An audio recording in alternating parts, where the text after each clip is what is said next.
Good afternoon এইস কিচেনের বন্ধুরা। এখন আমি বানাবো ড্রাই ফ্রুটসের লাচ্ছি। এই গরমে ড্রাই ফ্রুটসের লাচ্ছি খেতে কিন্তু খুবই ভালো লাগে। তাহলে চলুন দেখে নেওয়া যাক এই লাচ্ছিটা। ড্রাই ফ্রুটসের লস্যি বানানোর জন্য এখানে আমি নিয়েছি কিছুটা ড্রাই ফ্রুটস, কাজু, আমন্ড, কিশমিশ, পেস্তা এবং আখরোট। আর সাথে নিয়ে নেব 1 লিটার লিকুইড দুধ।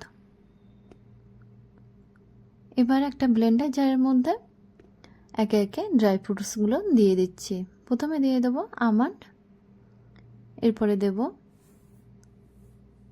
পেস্তা, তারপরে দিয়ে দিচ্ছি আখরোট এবং সবশেষে কাজু বাদাম দিয়ে বেশ ভালো মতো একটা পাউডার বানিয়ে নেব। দেখুন একটু মিহি করে বানিয়ে নিয়েছি।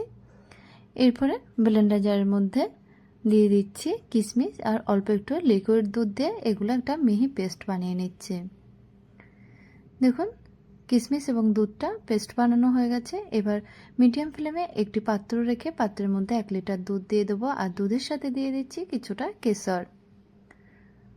কেশর দিলাম। তারপরে দিয়ে দেবো ছোট বাটি 1 বাটি মিশ্রিটা দিয়ে দুধটাকে বেশ ভালোভাবে ফুটিয়ে জাল করে নেব।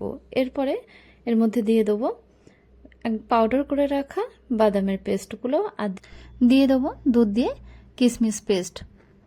তারপরে দেখুন দুধটা জাল করতে করতে বেশ অনেকটাই ঘন হয়ে গেছে। এবারে দুধটাকে একটা পাত্রে নামিয়ে ঠান্ডা করে নেব।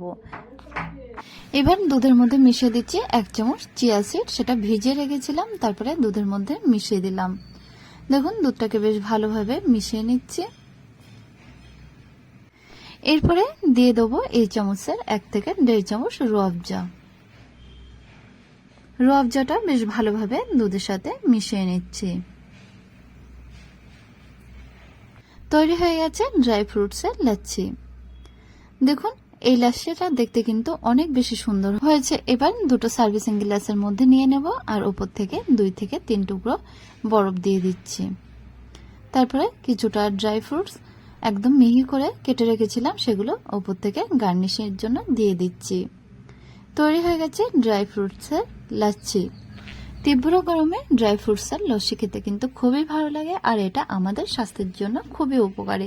তাহলে বন্ধুরা আমার এই রেসিপিটা দেখে একদিন বাড়িতে ট্রাই করে দেখতে পারেন। আশা করছি ভালো লাগবে। যদি ভালো লেগে থাকে তাহলে অবশ্যই আমাকে একটা কমেন্ট করে জানাবেন।